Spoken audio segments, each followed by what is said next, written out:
Hey guys, it's Mommy of Two, Wife of One. It is March 2nd, 2016. Sorry I'm a day late with this video. Today, I want to talk about something that's not a very pleasant thing to think about, but it is necessary. This is going to be a mommy video post, just fair warning, doesn't have to do with marriage this time. But a few weeks ago, there was something in the news about a man who worked at a school, and I believe the full story is that he took pictures of some kids doing some sexual things, and he kind of directed them in doing these things.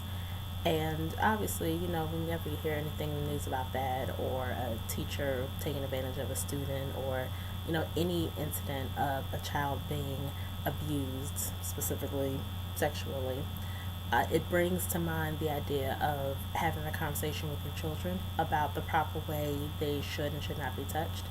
And again, it's not a comfortable situation, but because I have a child who's in public school and I'm not with them for hours at a time, it is important to me to have that kind of conversation with him and to have him understand what is right and what's wrong. One thing that I did very early on when we were identifying body parts when he was younger, it wasn't, oh, this is my pee pee and this is my bum bum. It was like, no, this is your butt, this is your penis. For my daughter, it's the same thing. She's, only 20 months, so she can't really say the words, but I say, this is your vagina. I don't do flowery words for our body parts because if something does happen, prayerfully it doesn't, but if something does happen, they're able to be very clear about what part of their body was touched or violated. And obviously, no one wants to get that phone call. No one wants to have that experience. I'm sure no parent really wants to have that conversation with their child, but it is important just to have things set in place so that just in case something happens, you can, act accordingly. So when this happened in the news, I knew I had to talk to my son about it. He and I had this conversation 2, 3 years ago, but I needed to kind of revamp the conversation and just remind him that no one should be touching certain parts of your body. If they do, you need to tell a teacher, tell the principal, tell somebody. You need to come and tell mommy and daddy every single thing that happens so that we can help you out. And one thing I kept, telling him is that you're not in trouble. If this happens to you, it's not your fault. You didn't do it. You have to tell somebody though. Like mommy and daddy or your principal, we can't help you unless you tell us exactly what happened. Don't be afraid to tell us who did what, tell us where it happened, tell us how many times it happened. We need to know so that we can put an end to it because it's not okay. It's not a good thing for someone to do that to you. No one is supposed to touch you in that area. No one is supposed to make you touch somebody else in that area. You should not be touching anybody in those areas. You need to respect your body and have respect for other people's bodies. And it's a conversation he and I had, and I think he understood everything I said, and hopefully, again, he won't have to put any of these things into practice. But it was important for me to have that conversation with him because I don't want to, I pray I never have to experience that with him.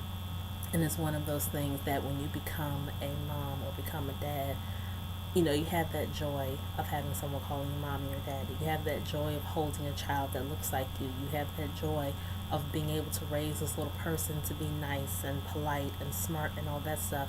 But there's so much other stuff that goes along with it, and there's so many fears that you have because of what's going on in the world today. And, I can't say that there's an excuse for what this guy did or for what many men and women have done over the years to little kids. I can't sit here and try to figure out why they do what they do. But all I can do is make sure that my son is educated, make sure both of my children are educated in what's right and what's wrong. They need to be educated on what the next step should be should this happen. They need to not be afraid to say no. And it's kind of catch 22 because every morning when I'm taking my son to school, we pray that he'll be obedient to people of authority, that he won't talk back, that he'll follow instructions and all that stuff.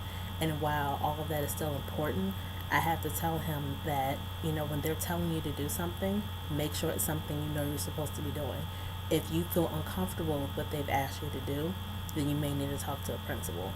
And, it's kind of difficult for a 6-year-old to figure out what's uncomfortable and what's not uncomfortable, because uncomfortable for him could be something he just doesn't want to do in that moment. So it's kind of difficult at times, but hopefully he understands that if they tell you to do anything that has to do with your body, especially your private areas, then you know that it's not a right thing to do. But they shouldn't be telling you to do anything with those parts of your body.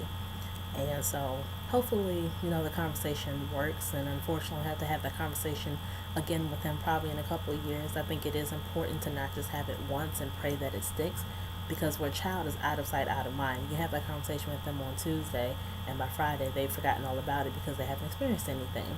And again, the prayer is that they don't go through this, but it is important to continuously have this conversation with your children and just to kind of let them know what kind of situations are out there. Not to make them afraid to trust adults, but to have them understand that not all situations are good, and to have them kind of be on their own, to be on their P's and Q's, and to understand their situation, and understand their environment, and understand that you just need to be aware of what's going on around you. So hopefully this message helps. Again, it's not a pleasant conversation, but as parents, it is something that we need to consider with our children, especially once they go off to school and they're not around us anymore. Like, I'm currently a stay-at-home mom with my daughter, but at some point she's going to be at school for at least 8 or 9 hours a day. I'm not going to see her. And even though I'll be familiar with her teachers, there are other people that could come in and out of the school that I'm not familiar with. And she needs to know as well that she needs to respect her body, and other people need to respect her and her body as well. So hopefully you guys got something out of this video. I'm Mommy of Two, Wife of One, and I will see you next week.